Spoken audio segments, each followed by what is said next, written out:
East West media কমপ্লেক্সে হামলা ও ভাঙচুরের প্রতিবাদে মঠবাড়িয়ায় গণমাধ্যম কর্মীদের মানববন্ধন। তানবীর মেহেদী, বরিশাল আঞ্চলিক প্রতিনিধি।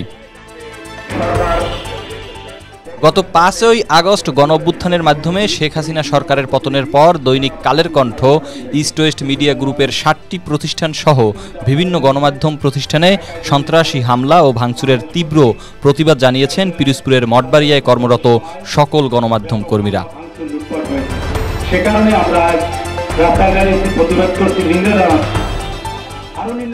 আজ ২৮ আগস্ট বুধবার পৌর শহরের শহীদ মিনার পাদদেশে বেলা ১১টায় ঘণ্টাব্যাপী মানববন্ধন ও সমাবেশ করে এই হামলায় জড়িত দুর্বৃত্তদের দ্রুত গ্রেপ্তার করে বিচার দাবি করা হয়।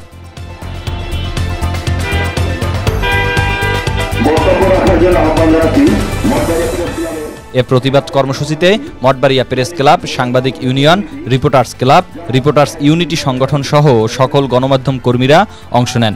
শেষে মঠবাড়িয়া প্রেস ক্লাবের সভাপতি মিজানুর রহমান মিজুর সভাপতিত্বে প্রতিবাদ সমাবেশে বক্তব্য দেন প্রবীণ সাংবাদিক আব্দুস সালাম আজাদি, জাহিদ উদ্দিন পলাশ, সাংবাদিক ইউনিয়ন সাধারণ সম্পাদক জুলফিকার আমিন সোহেল, রিপোর্টার্স ক্লাব নেতা মুস্তাফিজুর রহমান ফিরোজ, রিপোর্টার্স ইউনিটের নেতা এজাজ চৌধুরী, দৈনিক কালবেলার নাহিদ রুবেল, রিল্যাক্স নিউজ 24-এর আঞ্চলিক প্রতিনিধি তানবীর মেহেদী, দৈনিক কালের কণ্ঠের আঞ্চলিক প্রতিনিধি দেবদাস মজুমদার প্রমুখ।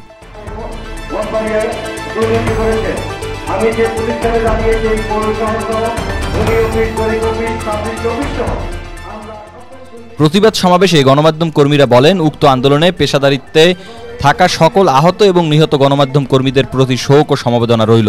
সেই সাথে ইস্ট ওয়েস্ট মিডিয়া কমপ্লেক্সে সন্ত্রাসী হামলার তীব্র নিন্দা জানিয়ে জড়িত সকল দুর্বৃত্তদের অবিলম্বে গ্রেপ্তার করে দৃষ্টান্তমূলক বিচার দাবি করেন।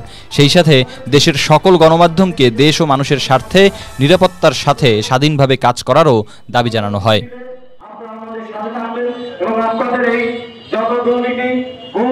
এবং যত প্রকার অসঙ্গতির তথ্য আছে আপনারা আমাদেরকে তথ্য দিয়ে আমাদের সমৃদ্ধ করবেন।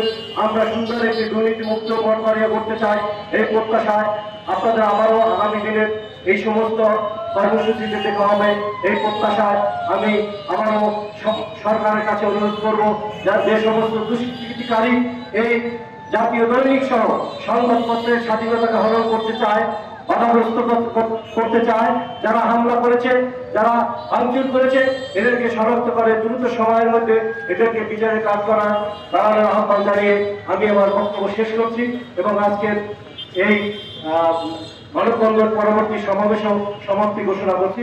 ধন্যবাদ সবাইকে।